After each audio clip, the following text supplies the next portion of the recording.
안녕하세요. 또 새로운 한 주가 시작합니다. 이제 제 7주 강의를 시작합니다. 7주 강의는 지난주에도 얘기했듯이 전자기 현상으로 갑니다. 지난 6주 동안 우리 역학을 배웠는데 전자기는 2주 동안에 이번 주와 다음 주 2주에 걸쳐서 하겠습니다. 이 전기현상, 자기현상 이렇게 얘기하는데 전기현상은 무엇에서부터 시작하냐면 쿨롱 법칙에서부터 시작합니다. 이 쿨롱 법칙은 바로 전기력을 결정하는 법칙입니다. 다시 말하면 힘중인데 그 힘을 우리 이것은 앞에서 힘 배울 때 이야기했습니다. 두 물체가 접촉해서 작용하는 힘이 있고 접촉하지 않았는데도 작용하는 힘이 있습니다. 접촉하지 않았는데도 힘 작용하려면 그 물체가 그렇게 힘 작용할 수 있는 무슨 성질을 가지고 있어야지만 됐어요. 그래서 그 성질에 따라서 그런 힘을 구분하는데 봤더니 그런 힘에는 딱 4가지밖에 없었죠. 그 4가지가 바로 뭐였냐면 만유인력, 강력, 양력, 전기력 그랬습니다. 이 만유인력은 우리가 잘 아는 우리 지상에서 물체가 밑으로 떨어지는 거, 이거 만유인력 때문에 작용하는 것이죠. 사실은 이게 무엇 때문에 작용한다고 그랬습니까? 질량과 질량 사이에 그 만유인력이 작용하는 원인을 우리 질량이라고 이름을 붙였다고 했습니다. 그래서 그 만유인력은 뉴턴의 만유인력 법칙에 의해서 작용했습니다. 그리고 강력과 양력이 있다고 하는 것을 알았는데 그것은 원자 핵 내부에서만, 원자 핵은 어떻습니까? 원자 속에 들어있는 가운데 아주 작은 거기서만 작용을 해서 사실은 우리 주위에서는 나타나지가 않습니다. 강력과 양력에 대해서는 우리 대학교까지는 그래서 우리가 배우지 않아요. 근데 이 전기력은 어떠냐? 전기력은 만유인력에 비해서 엄청 센 힘입니다. 뭐 1000배 세는가, 10,000배 세고, 뭐 10,000,000배 세든가, 뭐 억배 세고 이런 게 아니라 10의 38승배가 더 셉니다. 이거는 말할 수가 없어요. 얼마인지. 네. 그래서 그 힘은 조금만 받더라도 그 효과가 엄청 크게 나타나고 사실은 오늘날 우리 주위에서 일어나는 모든 것들은 이 전기력을 이용한 것입니다. 그래서 우리가 이 전기력에 대해서 따로 배우는 것입니다. 전기력은 그러면 어떻게 알게 됐느냐? 전기력에 대한 쿨롱 법칙으로부터 우리가 아는데 사실은 이 4가지 기본힘 중에서 쿨롱 법칙은 2번째로 발견된 기본입니다 라고 얘기할 수가 있고 1785년에 쿨롱이 발표했습니다. 쿨롱 법칙을. 처음에는 어떻게 했냐? 이 전기력도 만유인력처럼 거리의 제곱에 반비례할 것이라고 예상을 했는데 만유인력 법칙이 바로 질량과 질량사에 작용하는 만유인력은 거리의 제곱에 반비례한다 라고 하는 게 만유인력 법칙이죠. 확인할 길이 없었습니다. 진짜 이런지. 근데 쿨롱은 그것을 무엇으로? 실험으로 비틀림 진자라고 하는 것을 이용해서 직접 실험으로 확인을 했습니다. 그래서 그걸 쿨롱 법칙이라고 이야기를 합니다. 근데 이 쿨롱 법칙 알고 봤더니 만유인력 법칙과 아주 똑같이 생겼어요. 그래서 우리 만유인력 법칙을 배울 때, 자, 만유인력 법칙이 이렇게 생겼다고 그랬죠. 옆에 마이너스가 있다는 이 뜻이 뭐냐면 이게 바로 서로 잡아다니는 인력이다라고 하는 것입니다. 이 앞에 있는 마이너스가 왜 인력일까? 사실은 이걸 제대로 표시하려면 어떻습니까? 기준계를 만들어 놓고 거기다가 벡터로 제대로 표시해야 되겠죠. 그래서 그렇게 한번 해보겠어요. 여기 질량이 이렇게 2개가 있다고 하면 M1과 M2가 이렇게 있습니다. 그랬을 때 기준계를 이렇게 만들었어요. 기준계를 만들어 놓고는 어떻습니까? 저 R은 어디서부터 재냐면 원점에서부터 이렇게 쟀죠. 저게 바로 뭐였어요? 그 물체들이 있는 위치 벡터입니다. 그랬을 때 만유인력은 어떻게 표시할 수가 있냐면 두 질량을 있는 선상에서 서로 잡아다니는 방향으로 이렇게 작용하는데 이때 이 만유인력, 여기서 우리 그 힘은 항상 한 물체가 다른 물체한테 작용하는 힘이어서 이렇게 표시하기로 했죠. 그래서 여기 2번째 있는 거, 2번째 물체가 첫 번째 물체, 오른쪽에 있는 게 원인입니다. 앞에 있는 게 받는 대상이에요. 그래서 F1, 2 하면 두 번째 물체가 첫 번째 물체에 작용하는 힘이다 라고 하는 뜻이 되겠어요. 그때는 어떻게 하면 되냐면 여기다 이런 식으로 1, 2 쓰고 1, R1 빼기 R2 이렇게 씁니다. 요 거리 제곱에 반비례한다는 뜻이 되겠어요. 그리고 요건 뭐냐? 요건 단위 벡터입니다. 방향을 가리키는 벡터예요. 이때 이 방향이 바로 뭡니까? R1에서 R2 방향이죠. R1 빼기 R2는 R2에서 R1을 향합니다. 그래서 저 F1에 작용하는데 저 방향은 어때요? 멀어지는 방향이죠. 지금 저 R1 빼기 R2는 지금 멀어지는 방향입니다. 그래서 앞에다가 어땠어요? 마이너스를 딱 붙여놓으니까 가까워지는 방향이 됐죠. 네, 그 다음에 요거 그 크기 R1 빼기 R2의 크기로 나눠 놓으니까 요게 바로 단위 벡터가 됐습니다. 그러면 F12만 작용하냐면 네, 그래서 M2가 M1도 잡아다니지만 M1도 M2를 잡아다니죠. 이게 바로 작용 반작용입니다. 자, 그걸 쓰면 어떻게 돼요? 이거는 2, 1 이렇게 쓰면 되고 그 다음에 이거 어떻게 하면 돼요? 1, 2만 전부 바꿔놓으면 되겠죠. 1, 2만 바꿔놓으면 자, 이거 그대로 쓸 수가 있고 사실은 작용과 반작용은 크기 갖고 방향이 반대라는 걸 바로 이 표현에서도 우리 알 수가 있겠죠. 자, 이렇게 만일력 법칙이 됐는데 이것과 똑같은 형태로 쿨롱 법칙에 의해서 전기력도 구할 수가 있다고 하는 것이죠. 그래서 쿨롱 법칙을 이것으로부터 쓸 것 같으면 아주 쉽게 쓸 수가 있겠어요. 전기력에 대한 쿨롱 법칙을 써보면 전기력은 물체가 가지고 있는 무엇 때문에 작용하냐면 물체가 가지고 있는 전하 때문에 작용합니다. 전기력의 원인에다가 전하라는 이름을 붙였어요. 네, 그래서 여기에 그것도 어떻습니까? 만일력 법칙하고 거의 똑같이 써 있어요. 단지 여기 마이너스 부호가 없죠. 네. 그 다음에 요거 만일력 상수 대신에 이런 걸 이렇게 썼습니다. 이것도 우리가 기준계를 제대로 세워가지고 그린다면 네, 이렇게 그릴 수가 있겠어요. 자, 저기서 Q1, Q2가 있고 작용하는 힘이 있는데 그때 2가 1에 작용하는 힘은 우리가 어떻게 쓸 수가 있습니까? 그대로 이렇게 쓸 수가 있어요. 그대로 이렇게 쓸 수가 있는데 이때는 어떻습니까? R1 빼기 R2의 방향인데 요거의 부호에 의해서 힘의 방향이 결정이 됩니다. 전하의 경우에는 양전하, 음전하가 있죠. 둘 다 양전하든지 둘 다 음전하면 이게 플러스가 됩니다. 그러면 어떤 방향이 되느냐? R1 빼기 R2의 방향. 이건 멀어지는 방향이죠. 이건 청력이 되죠. 그래서 그대로 놔두면 여기에 마이너스가 필요 없이 그냥 Q1, Q2의 부호만 따를 것 같으면 방향이 다 맞아 떨어집니다. 그래서 여기서 이렇게 그 다음에 F21도 1, 2만 이렇게 바꾸면 되겠어요. 이렇게 쿨롱 법칙을 표현할 수가 있고 그때 이 앞에 있는 비례상수는 좀 복잡하게 써놨죠. 우리 앞에서는 만일력 법칙에서는 앞에 G 이렇게 썼는데 왜 비례상수를 이렇게 복잡하게 썼냐면 여기 그냥 K 이렇게 써도 좋겠어요. 근데 우리가 이거는 나중에 이제 나온 이유에 의해서 이렇게 써놓으면 훨씬 더 나중에 편리합니다. 그랬을 때 이걸 4파 입실론 제로분에 이렇게 썼는데 이때요 입실론 제로가 바로 뭐냐면 진공의 성질입니다. 진공의 유전율이라고 부르는 성질이고 요거 전체의 값은 8.99 곱하기 10의 9승. 요거 SI 단위로 그렇게 했을 때 9 곱하기 10의 9승 이렇게 생각해도 좋겠어요. 이게 바로 전기력에 대한 쿨롱 법칙인데 우리 2주 동안 전자기학을 배운다 그랬죠. 물리학 시간에는 맨 처음에 역학을 배우고 근데 역학에 대해서 중요한 건 뭐였어요? 뉴턴의 운동법칙 적용하는 거였죠. 그러면 전자기학에서는 무엇을 배우느냐? 전자기학의 목표는 바로 무엇이냐면 전하들 사이에 작용하는 전기력을 구하는 것이 목표입니다. 그래서 우리 쿨롱 법칙이 바로 뭐였어요? 전기력을 구하는 법칙이죠. 쿨롱 법칙만 알았으면 사실은 전자기학 거의 다 아는 것이나 마찬가지인데 아까도 얘기했죠. 전자기학에서 작용하는 전자기에 나오는 전기력은 굉장히 세기 때문에 사실은 그 전기력을 구하기가 어렵습니다. 여기에 이렇게 있다면 이게 점점 나오면 모를까 이렇게 크기를 갖고 있으면 훨씬 더 어려워져요. 그래서 전기력은 굉장히 세고 먼 거리 힘이기 때문에 먼 거리 힘이란 아무리 멀리 있어도 다 작용합니다. 아까 강력과 양력은 원자 핵 속에만 있어가지고 원자 핵 바깥에 나오면 작용하지가 않아요. 이게 짧은 거리 힘입니다. 그런데 전기력과 만일력은 먼 거리 힘이 있어서 아무리 먼 데 있는 것도 전부 다 작용한다고 얘기를 해줘야지 돼. 그 생각을 해줘야지 돼. 그게 굉장히 복잡합니다. 그래서 계산하기가 굉장히 복잡한데 우리 앞에서 어떤 경험을 했습니까? 뉴턴의 운동법칙도 적용하려고 하는데 복잡해지면 어떻게 했어요? 복잡한 걸 끙끙거리면서 했습니까? 어떤 다른 무슨 방법을 취했습니까? 다른 방법을 취했죠. 어떤 방법을 취했습니까? 새로운 물리량을 도입했죠.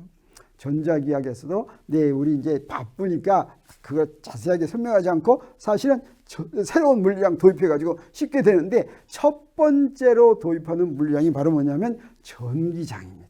전기장을 도입한 이유는 여러 가지가 있지만 아무튼 어려워지는 걸 전기장 도입하면 엄청 쉬워집니다. 자, 그러면 전기장이 먼저 무엇인지 알아야 되겠어요.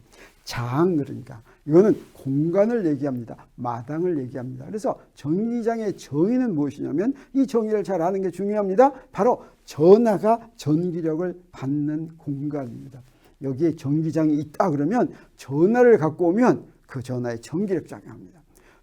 전기장이 아니다 그러면 전하를 갖고 와도 전기력을 받지가 않아요. 그런데 전하의 역할에는 두 가지가 있습니다. 하나는 뭐냐면 주위의 공간을 전기장으로 만들어요.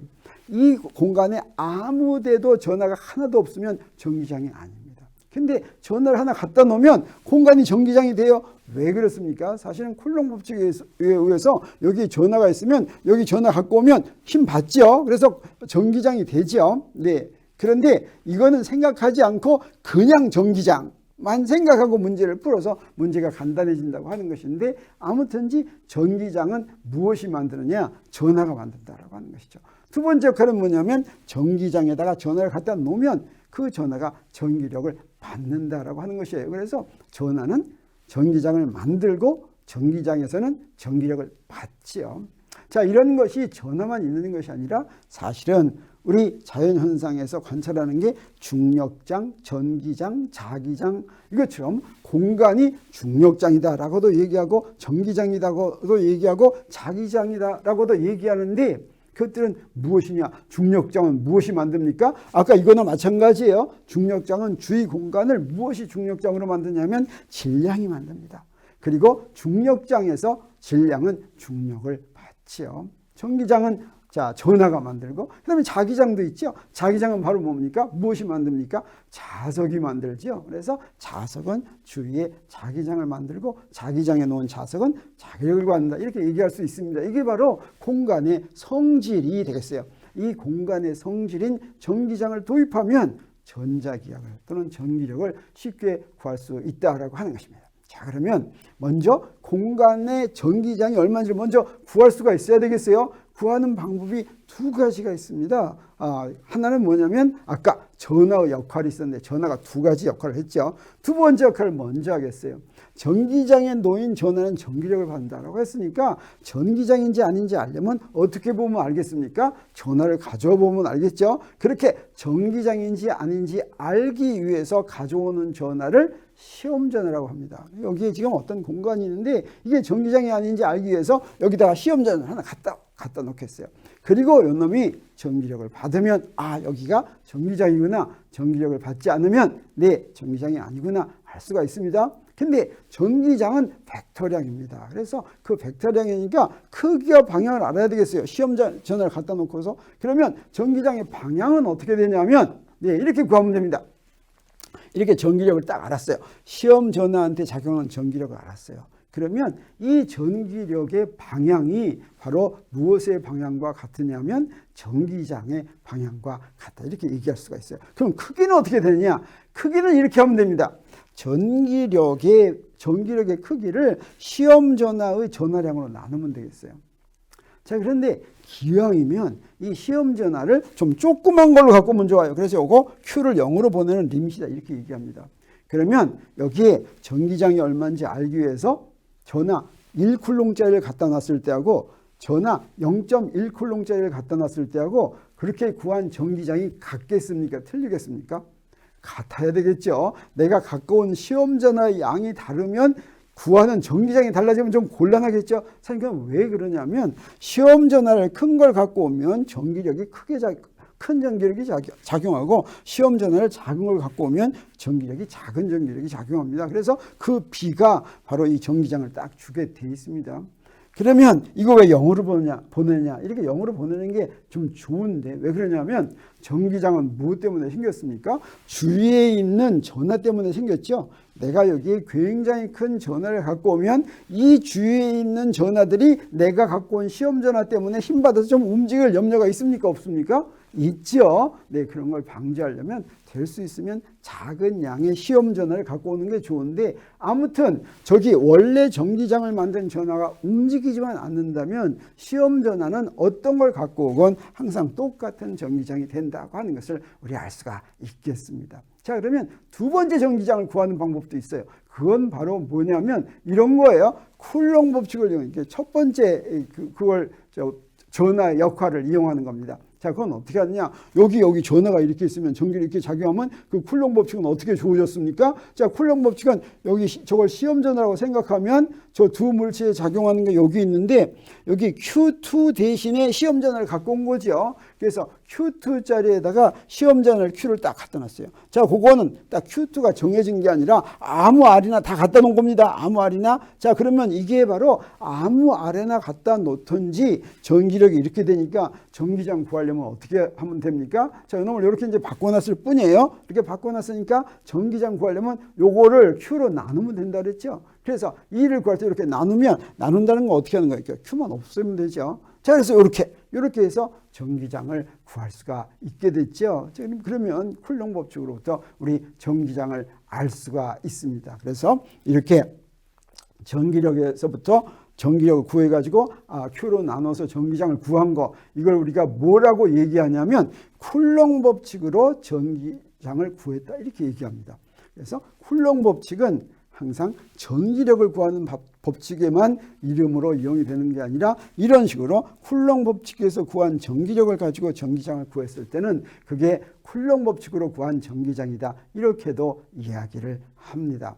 자, 그러면 두 점전하가, 그러면 전하가 하나가 아니라 두 개가 만드는 전기장은 어떻게 구합니까? 자, 그러면 이건 각각이 만든 전기력을 합해가지고 전기장을 구하면 됩니다. 그래서 여기에 전기장 이렇게 있는데 요건 첫 번째 전하에 의한 전기력, 요건 두 번째 전하에 의한 전기력이라면 요걸 갖다가 Q로 나누면 어때요? 두 점전하가 만드는 전기장을 우리가 구할 수가 있겠죠. 그리고 여러 점전하가 만들면 어떻게 합니까? 자, 여기 한 점전하가 만들 때 전기장이 이렇다면 여러 개가 있다면 내가 여기다가 그림에다가 여러 개를 그리는 대신에 어떻게 하면 되겠어요? 자, 요걸 I로 이렇게 바꿔놨어요. 여기 I가 여러 개 있다면 I만 바꾸는 겁니다. 그래서 똑같이 이렇게 써놓습니다. 근데 원 자리에다 뭘 씁니까? 원 자리에다가 요거 I만 이렇게 쓰고 나서 그 다음에 그 I에 대해서 다 더하면 그럼 어떻게 되는 거예요? I개의 점전하가 만드는 그런 전기장을 여기서 구할 수가 있습니다. 그런데 어떤 경우도 있겠습니까? 연속적으로 전하가 분포되는 경우도 있겠죠. 연속적으로 전하가 분포되면 우리 밀도를 가지고 그것을 기술합니다. 그래서 연속적으로 전하가 분포되어 있는데 균일하게 분포되어 있다면, 선 위에 균일하게 분포되어 있다면 선 밀도를 선에 있는 전하 나누기 선의 길이 이렇게 합니다. 면 밀도는 면에 있는 전하 나누기 넓이, 부피 밀도는 부피에 있는 전하 나누기 부피, 이렇게 하는 게 각각의 부피인데, 이것은 전하가 균일하게 분포되어 있을 때요. 균일하지 않으면 어떻게 하면 되겠습니까? 그걸 잘라요. 조그맣게 잘랐어요. 그래서 dx만큼 자르면 dx 또한은 균일하다고 생각할 수가 있겠죠. 그래서 dx분의 dq, 이게 선밀도, 균일하지 않은 경우에. 그러면 우리 dq는 선밀도에다 dx를 곱하면 되겠죠. 자, 면밀도나 부피 밀도도 그런 식으로 계산해서 부피 밀도가, 이건 표현해도 좋습니다. 부피 밀도가 있으면 그 부피 밀도에다가 작은 부피를 곱하면 요 부피에서의 전하가 이렇게 나온다라고 하는 것을 우리가 알 수가 있겠어요. 그래서 이렇게 연속적으로 분포된 그런 전하 분포가 만드는 전기장을 구할 때는 어떻게 하냐면, 여기서 연속되게 분포되어 있으면 이렇게 합니다. 여기 연속되게 있으면 이걸 잘라요. 이걸 잘라가지고 요거 하나하나가 마치 점전화처럼, 그래서 요 부분이 DQ라는 전하를 갖고 있는 점전화다, 이렇게 하겠어요. 그 다음에 그놈이 R'가 그게 여기 있어요. 그리고 전기장은 어디서 구하려고 하냐면 아래에 있는 전기장을 구하려고 합니다. 그럼 요 식을 그대로 써요. 그대로 쓰면 어떻게 됩니까? 그대로 쓰면 이렇게 되는데, 그대로 쓰면 여기 왜 적분했냐면 연속적이기 때문에 그런 거예요. 여기다 DQ 해놓고 적분한 거, 이게 바로 더하기나 마찬가지입니다. 여러 개 있을 때 이렇게 더했죠. 그거를 RI 대신에 R'으로 쓰고, 저 RI짜리 R'으로 쓰고, 그 다음에 QI짜리에 DQ로 쓰고, 이렇게 다 더하면, 다 더하는 게 바로 적분이죠. 그러면 연속된 분포로 되어 있는 전하가 만드는 전기장을 구할 수가 있습니다. 자, 그런데 여기에 DQ로 이렇게 되어 있으니까 요거를 전하 밀도로 고칠 수도 있겠어요. 어떻게 고치면 되냐면 자, 이렇게 고치면 되겠어요. 자, 요 DQ가 바로 뭡니까? 로 DV죠. 그래서 R'이라는 위치에서 밀도를 딱 쓸 것 같으면 어떻게 됩니까? 네, DQ 자리에 로 DV가 되고 요 V에 대해서 적분하면 됩니다. 여기에 프라임이 있는 것은 여기에는 R'에 대해서 다 적분했다 이런 뜻이 되겠어요. 자, 이렇게 표현한 요게 이제 가장 일반적인 표현인데 이렇게 표현한 전기장에 대한 표현을 우리가 뭐라고 그러냐면 쿨롱 법칙으로 구한 전기장이다 이렇게 이야기합니다. 그런데 자, 전기력은 무엇 가지고 구해요? 쿨롱 법칙으로 구해요? 네, 전기장도 쿨롱 법칙으로 구하죠. 근데 이 전기장 구하는 것을 쿨롱 법칙 말고 무엇으로도 구하냐면 가우스 법칙으로도 구합니다.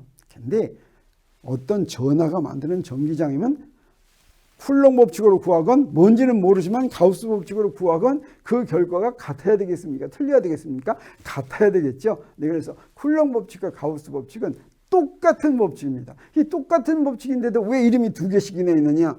엄청 다르게 생겼어요.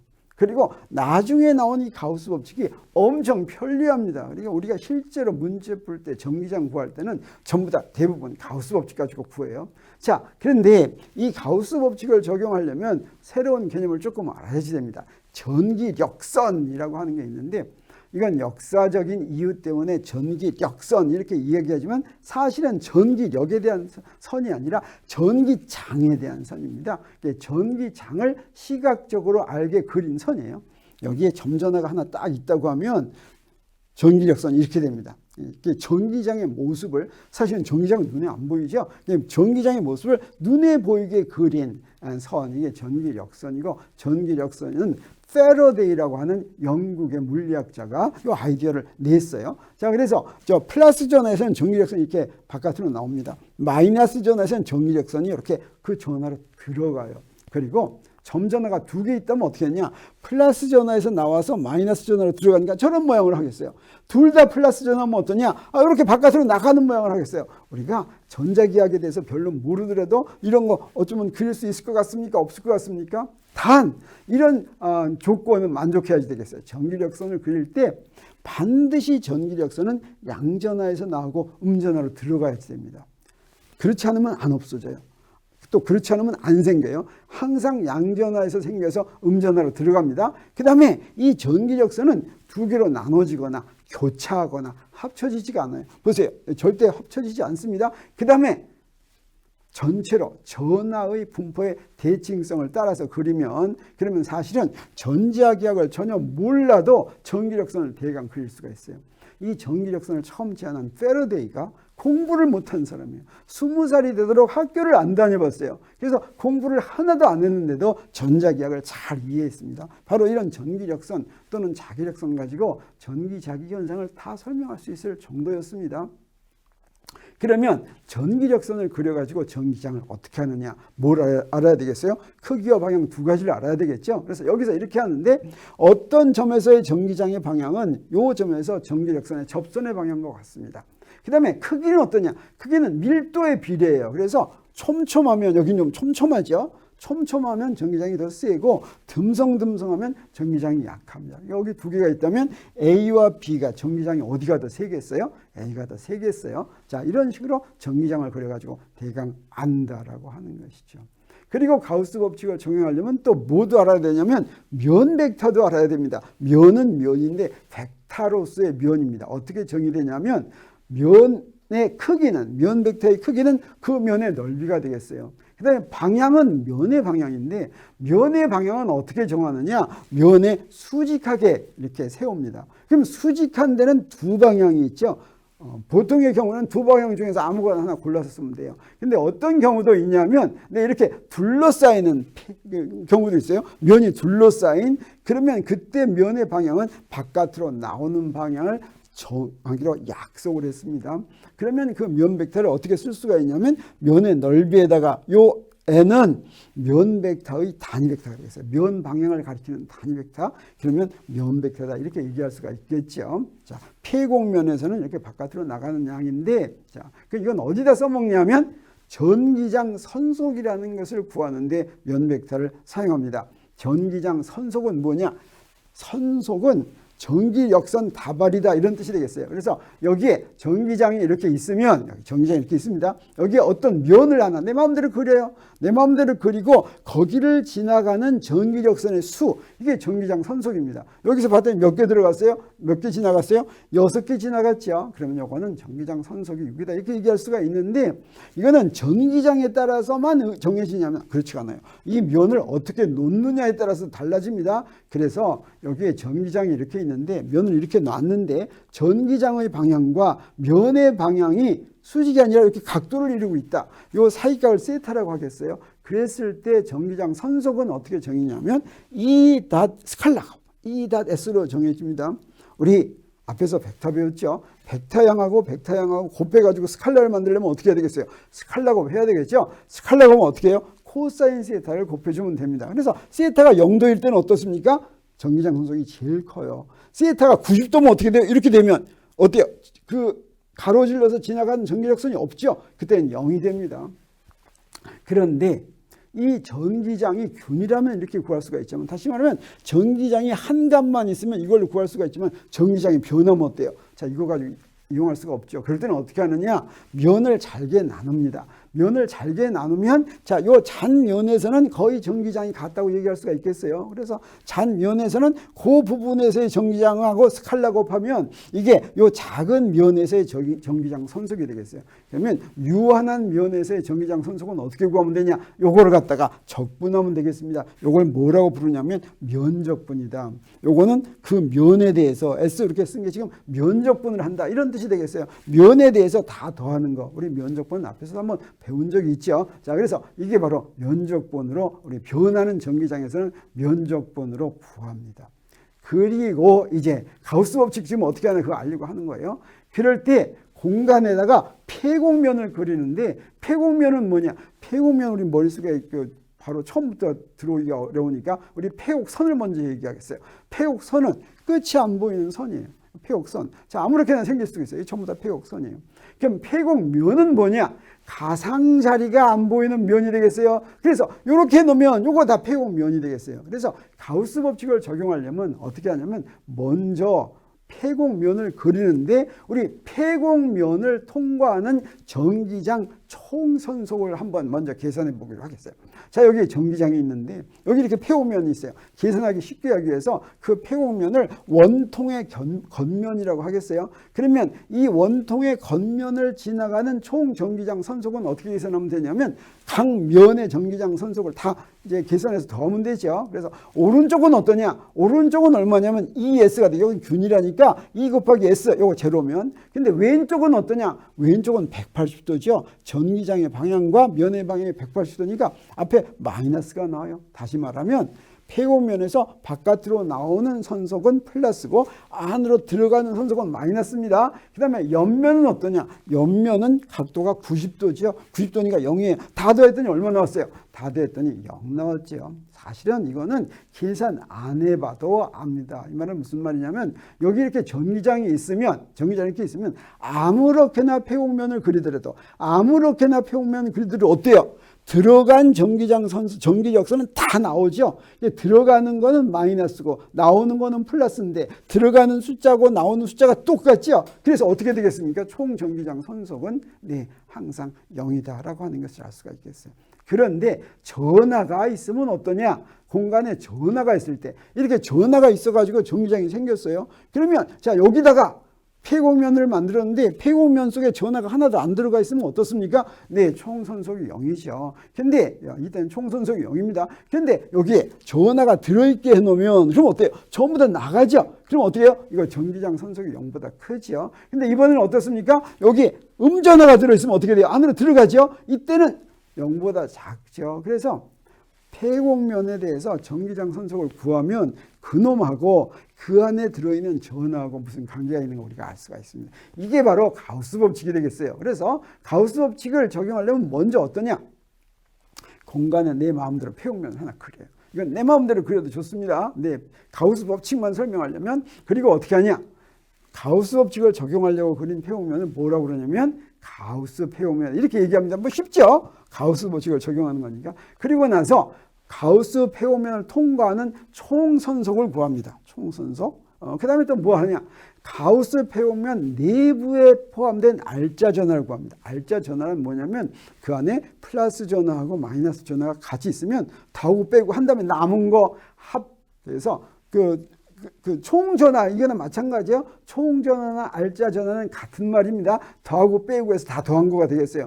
그러면 가우스 법칙은 어떻게 생겼냐면 자 저기에 저렇게 폐호면 정할 수도 있고 이렇게 폐호면 정할 수도 있고 뭐 아무거나 폐호면 정하면 내가 정한 폐호면에 대해서 무엇이 성립하냐면 항상 이게 성립해요. 어때요? 쉬워요? 어려워요? 굉장히 쉽죠. 파이 2는 총선속은 그 안에 들어있는 알짜 전화를 뭘로 나눠요? 입실론 제로로 나눈다.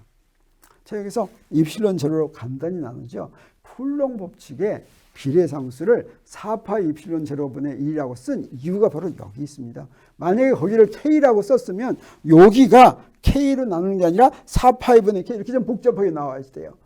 근데 여기에 가우스 법칙이 간단하게 나오게 쿨롱 법칙이 앞에 개수를 조정했다라고 얘기할 수가 있습니다. 그래서 가우스 법칙을 이렇게 딱 썼는데 이 가우스 법칙은 우리 어떤 형태로도 쓸 수 있겠습니까? 적분 형태로도 쓸 수가 있겠죠. 가우스 총선속은 뭐예요? 폐곡면에 대해서 저기 동그라미 있는 건 무슨 얘기라고 그랬어요? 폐곡면에 대한 면적분이라고 그랬죠. 폐곡면에 대해서 면적분을 한 것은 여기에 부위인데 이 부위는 뭐냐면 저 폐곡면으로 둘러싸인 부피입니다. 그 부피에서 전하 밀도를 부피적분한 이게 바로 알짜 전하가 되겠죠. 그래서 입실론 제로분의 1이 이렇게 된다. 이게 바로 가우스 법칙이 이렇게 되는데 자 우리 이거 가지고 가우스 법칙 가지고 뭘 구하겠어요? 전하 밀도를 알면 그러면 전기장 구하는 게 우리 목표겠죠. 근데 이거 가만 보고서 자 이걸 적용하려면 저 적분을 구하려면 전기장 알아야지 구하죠. 그럼 전기장 모르면 저거 구할 수 있습니까? 없습니까? 그래서 가우스 법칙을 가지고 전기장을 구할 때 항상 가우스 법칙이 성립은 하지만 이거 가지고 전기장을 구하는 경우는 특별한 경우입니다. 그래서 가우스 법칙으로 어떻게 전기장을 구할 수 있을까? 자, 구할 수 있을까 말까? 네, 예스하고 노. 특별한 경우에만 전기장을 구할 수 있습니다. 그러면 어떤 특별한 경우에 전기장을 구할 수 있냐면 바로 이런 조건이 만족해야지 돼요.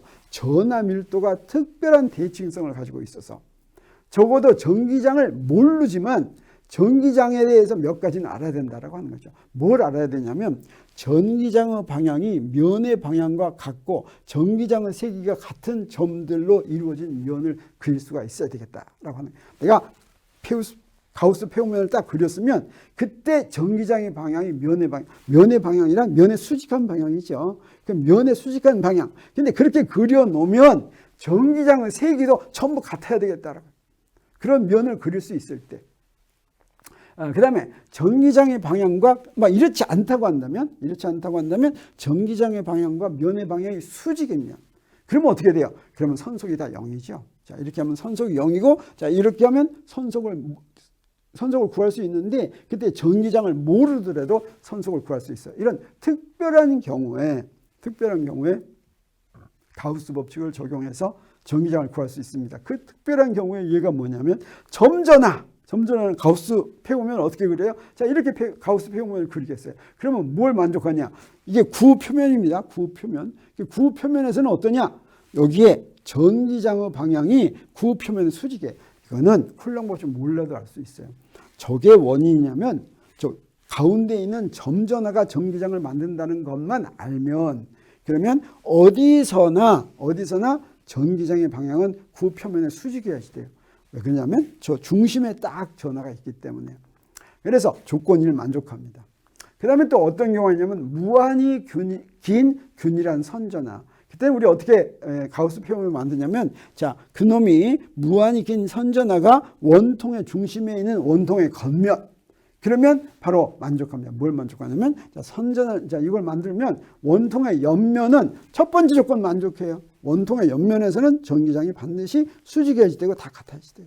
그 다음에 저 앞면과 뒷면은 어떠냐? 이때는 전기장의 방향과 면의 방향이 수직이어서 그때는 단면은 조건 2를 만족한다. 이런 경우에 우리 가우스 폐호면으로 가우스 법칙으로 전기장을 구할 수 있습니다. 예를 들어서 점전화 경우에 구한다면 이런 거예요. 자, 여기서 선속은 이렇게 생겼고 알짜전은 이렇게 생겼죠. 그래서 여기 점전화가 이렇게 있다. 점전화 Q0가 있는데 거기에 반지름이 A인 구 표면을 가우스 표형문으로 세웠어요. 자, 그러면 우리 뭘 압니까? 저기는 전부 다 전기장이 전부 다 전기장 세 개가 다 같아야 되겠어요. 거리가 다 같으니까 요거 쿨롱 법칙 몰라도 사실은 대칭성만으로 알 수가 있습니다. 그 다음에 또 하나는 뭐예요? 전기장의 방향은 전부 R 방향과 같아야 되겠어요.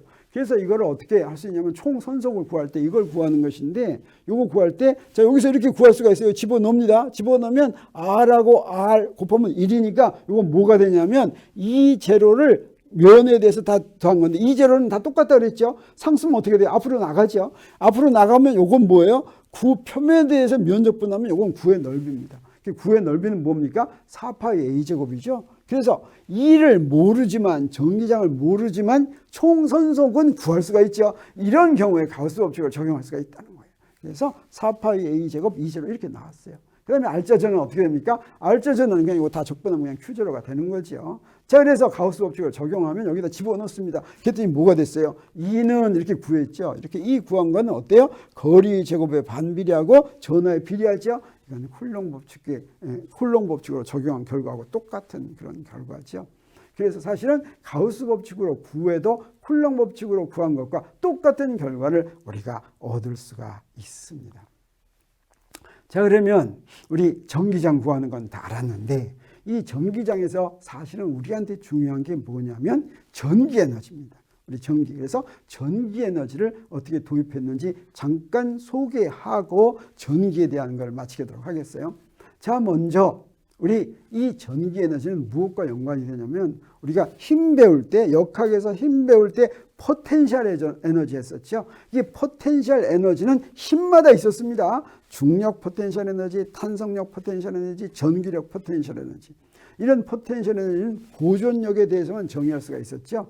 전기 에너지란 바로 이런 포텐셜 에너지다라고 하는 것이죠. 그래서 잠깐 복습하면 힘이 있는데 그 힘이 보존력이면 포텐셜 에너지를 정의할 수가 있었고 어떻게 정의가 됐었습니까? 우리 전에 했습니다. 이게 보존력이에요. 포텐셜 에너지는 내가 그 물체에 어떻게 이 보존력을 거스르면서 해준 일이 포텐셜 에너지 조정이 됐죠. 그래서 저 앞에 마이너스가 붙었습니다. 그 다음에 기준점은 어떻게 정했습니까? 자, 여기서 저 R은 기준점인데, 네.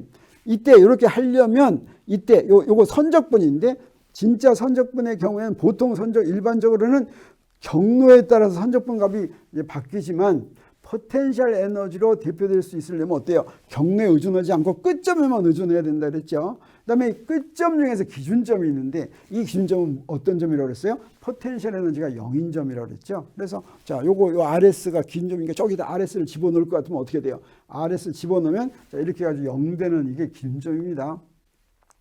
자, 그래서 이제 우리 그러면 기준점은 어떻게 정하냐면 어때요? 사실은 마음대로 정하고 마음대로 정하면 편리하게 정하는데 편리하게 정하는 몇 가지가 있었죠. 그래서 점전화가 만드는 경우에 이런 경우에 포텐셜 에너지는 어떻게 될까? 자, 저기서 전기력 있죠. 기준기가 저렇게 딱 정한 다음에 이렇게 정했어요.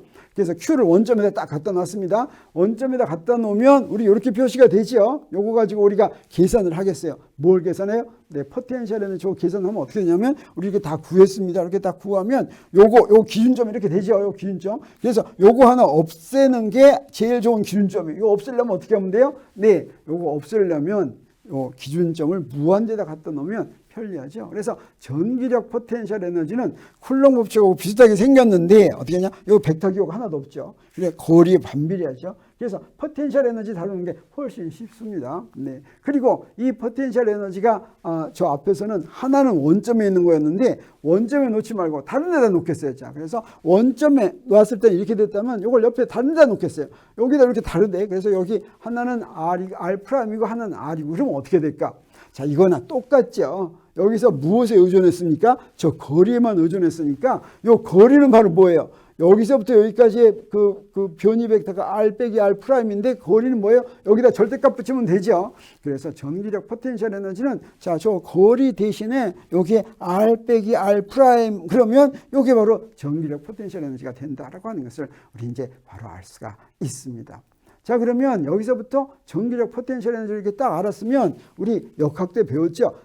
포텐셜 에너지와 보존력 사이는 어떤 관계가 있냐면 보존력을 선적분하면 포텐셜 에너지가 되고 그 다음에 어떻게 하면 포텐셜 에너지의 그레디언트를 취하면 그레디언트 취해서 마이너스 붙이면 어떻게 그랬어요? 힘 나온다 그랬죠. 그래서 여기서 해보면 우리 저기 조고의 그레디언트는 이렇게 된 걸 이용하면 우리 포텐셜 에너지 이렇게 생긴 걸 갖다가 그레디언트 딱 구하면 어떻게 되냐? 그러면 쿨롱 법칙이 다시 나오는 것을 우리 알 수가 있습니다.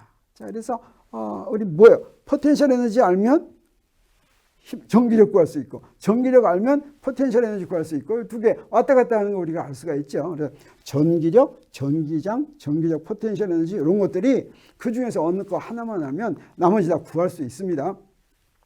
그러면 여기서 이 전기력은 우리 이제 하나가 원점했을 때 이렇게 구해줬다면 간단하게 우리 이렇게 표시할 수가 있는데 전기장은 우리 어떻게 정의했었습니까?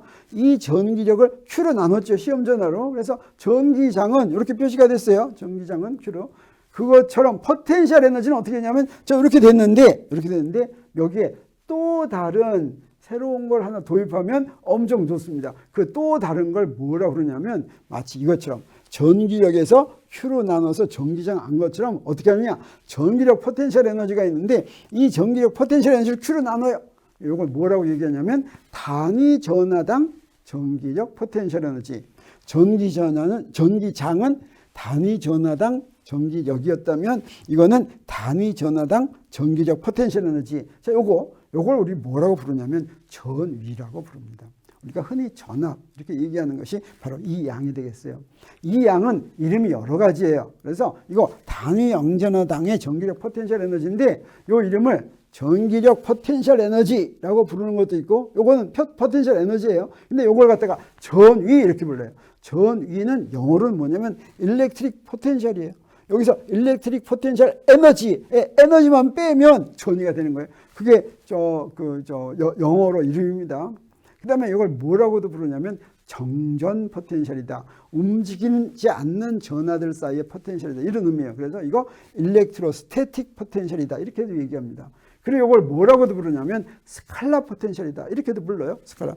왜 그러냐면 포텐셜의 두 가지. 요 스칼라 포텐셜 하면 또 다른 포텐셜도 있을 것 같죠. 어떤 포텐셜이 있을 것 같아요? 벡터 포텐셜이 있을 것 같죠.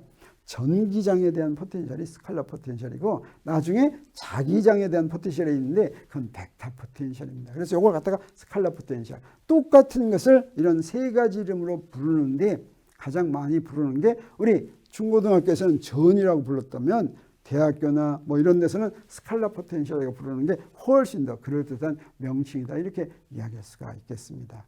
자, 그러면 우리 네 가지를 배웠네요. 전기력, 그 다음에 전기장, 그 다음에 전기적 포텐셜 에너지, 그 다음에 스칼라 포텐셜. 이 네 가지 중에서 어떤 하나를 알면 나머지 하나를 다 그냥 구할 수가 있습니다. 그러면 이 중에서 어떤 걸 제일 먼저 구하는 게 제일 쉽냐? 물론 문제에 따라서 달라지죠. 문제에서 무엇을 줬냐에 따라 다르지만 일반적으로 보면 스칼라 포텐셜이 가지고 놀기가 제일 좋아요. 스칼라 포텐셜은 아주 간단히 구해지죠. 스칼라죠. 그 다음에 거기서부터 우리 뭘 구할 수 있어요? 전기장 구할 수 있고 또 거기서부터 전기력 구할 수 있고 스칼라 포텐셜이 제일 편리하다. 이렇게 이야기할 수가 있겠어요. 그러면 스칼라 포텐셜도 전기력 포텐셜 에너지와 마찬가지로 기준점이 필요한데 그 기준점은 뭐겠어요? 스칼라 포텐셜이 0인 점이죠. 그러면 어떻게 정하는 게 좋겠어요? 편리하게 정하는 게 좋겠죠.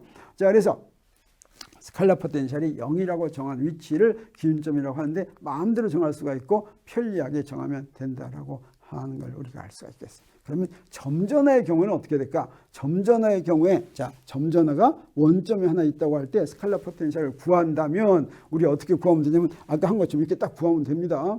그리고 요건 어떤 다른 거예요? 지금 기준점이 무한대 있다라고 하는 뜻이 되겠죠.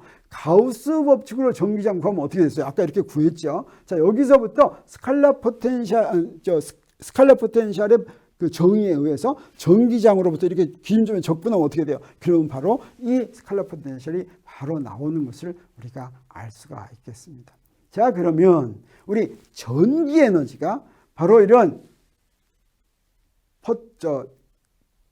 포텐셜 에너지인데 전기적 포텐셜 에너지인데 자, 이 전기 에너지가 어떻게 정의되는지 보겠습니다. 먼저 여기에 전하가 딱 하나만 있으면 이때 이 전하가 전기 에너지 갖고 있다 이렇게 얘기하지 않습니다. 그러면 전 P에 저기 전하 하나 있을 때 전 P에서의 스칼라 포텐셜은 우리 어떻게 되냐면 아는 것처럼 둘 사이 거리로만 나누면 되죠. 거리는 바로 뭐예요? R 빼기 R1의 절대값이죠. 그 다음에 여기다 또 하나를 갖다 놔요. 그래서 P점에 단위 양전하를 갖다 놓는 게 스칼라 포텐셜이니까 여기에 다른 전하 Q를 갖다 놓으면 전기력 포텐셜 에너지가 어떻게 돼요? 여기다 Q만 다 곱하면 되죠. 네, 그래서 이 전기력 포텐셜 에너지는 스칼라 포텐셜에다가 Q만 이렇게 곱하면 된다라고 하는 것을 우리 알겠습니다. 그러면 이건 무슨 말입니까? 사실은 이건 전하 Q를 P점에 이미 스칼라 포텐셜이 요거예요. 요 스칼라 포텐셜의 의미가 1이라고 하는 단위 양전하를 가져오는데 필요한 힘 1이니까 저거 뭐 여기다가 Q를 딱 곱하면 뭐가 되냐면 자, 저 점에 P점에 Q라는 전하를 갖고 오는데 필요한 일이에요. 그렇게 2를 하면 필요한 일이란 거기다 2를 해줬다 이 말입니다. 여기다 2를 해주면 어떻게 되겠어요? 그놈이 에너지를 갖게 되죠. 그게 바로 전기적 포텐셜 에너지인데 그게 바로 전기 에너지다라고 하는 것입니다. 그래서 두 점전하의 전기 에너지는 어떠냐? 자, 무한히 먼 데서부터 점전하를 갖고 오는데 해준 1이 바로 전기 에너지로 저장이 되는데 자, 이때 자, 첫 번째 거는 자, 요게 바로 뭐냐면 저 두 개 있을 때 두 점전하의 전기력 포텐셜 에너지죠. 답을 얘기하면 요거예요. 요게 두 점전하의 전기력 포텐셜 에너지인데 이건 어떻게 해서 나왔느냐 하면 Q1과 Q2를 R1과 R2에 갖다 놓는데 해준 일이에요.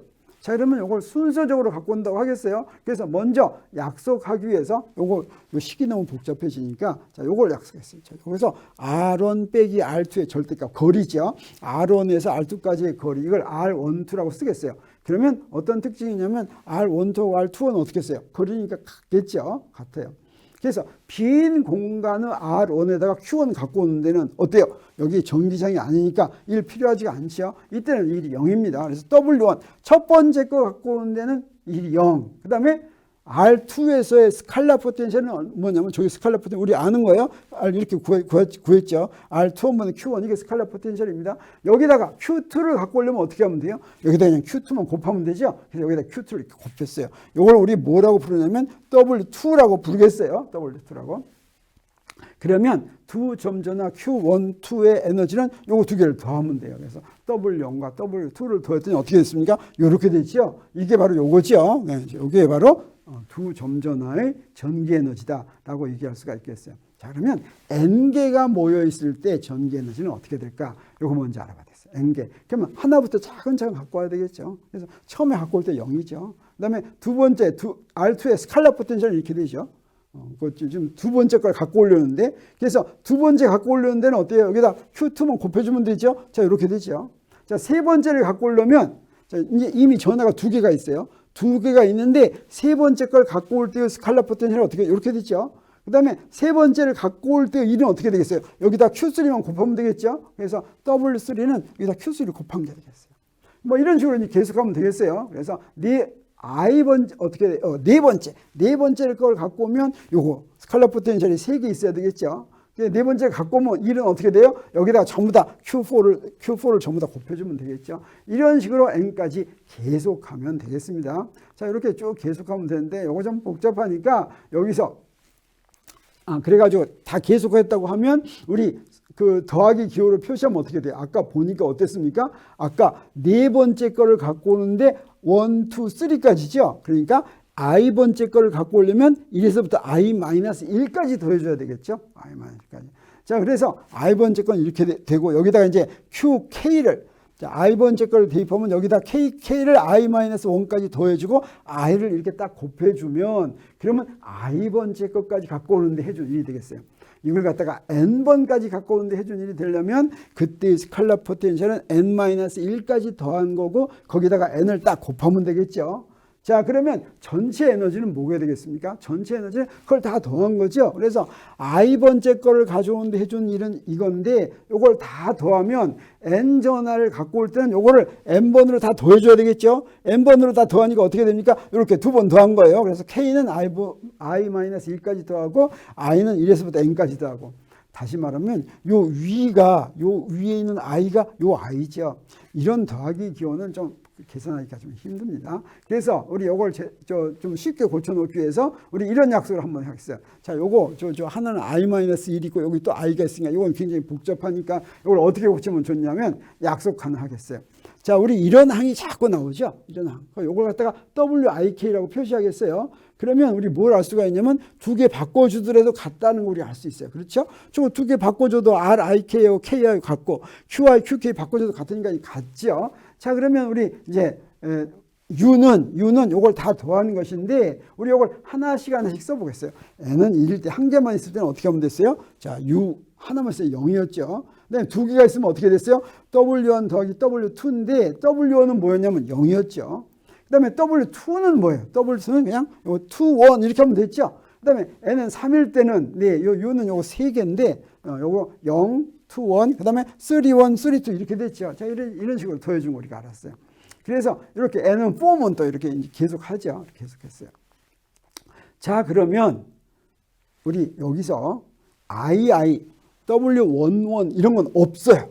제자리에 자기 거 갖다 놓은 건 이건 없어요. 그렇지만 그게 그냥 0이라고 약속을 하면 우리 이걸 어떻게 쓸 수가 있냐면 그 다음에 우리 또 하나 저 WIK는 WKI니까 이렇게 써놓는다면 내가 지금 이렇게 써. 이건 뭐예요? 전부 다 쓴 거죠. 지금 전부 다. 1, 1, 1, 2, 1, 3, 1, 4, 2, 1, 2, 2, 2, 3, 2, 4. 자, 이렇게 써놓는다면 우리 이 U하고 요 4개까지 갖고 오는데 U하고 어떤 관계가 있냐면 자, 보세요. 요거 처음 거, 요거는 W21 여기 들어가 있어요. 그 다음에 두 번째 거, 요건 여기 들어가 있어요. 그 다음에 세 번째 거, 요건 여기 들어가 있죠. 그 다음에 요 가운데 있는 대각선, 이건 다 뭡니까? 요거 0짜리죠. 0. 이거 이렇게 써놔도 없는 거나 마찬가지죠. 그 다음에 요 놈은 어때요? 요 놈은 이거하고 전부 다 똑같죠. 그래서 이렇게 더하면 진짜 한 일은 요걸 다 더한 다음에 2분의 1만 시켜주면 된다라고 하는 걸 우리가 알 수가 있겠어요. 그 말은 무엇이냐면 전체 전기 에너지를 구할 때 여기 I-를 이렇게 안 쓰고 어떻게도 쓸 수가 있다. 자, 요 놈을 이렇게도 쓸 수 있다. 이런 뜻이 되겠어요. 그리고 앞에 뭐만 해주면 되겠어요? 2분의 1만 붙여주면 되겠다라고 하는 겁니다. 그래서 일반적으로 이거는 4개 더하는 것인데 n개를 더하더라도 어떻다는 걸 우리 알 수가 있습니까? 2분의 1하고 해서 1부터 n까지 더하고 1부터 n까지 더하면 되겠다라고 하는 것입니다. 이렇게 해서 n개의 점전화 모임의 전기 에너지를 우리 이렇게 표시할 수가 있다고 하는 것이죠. 우리는 조금씩만 배우니까 이 정도 배우고 전기에 대한 건 맞춰야 될 것 같습니다. 그리고 이제 오늘 바빠요. 자기까지도 해야 되니까 자, 이렇게 하고서 바로 자기로 들어가도록 하겠어요.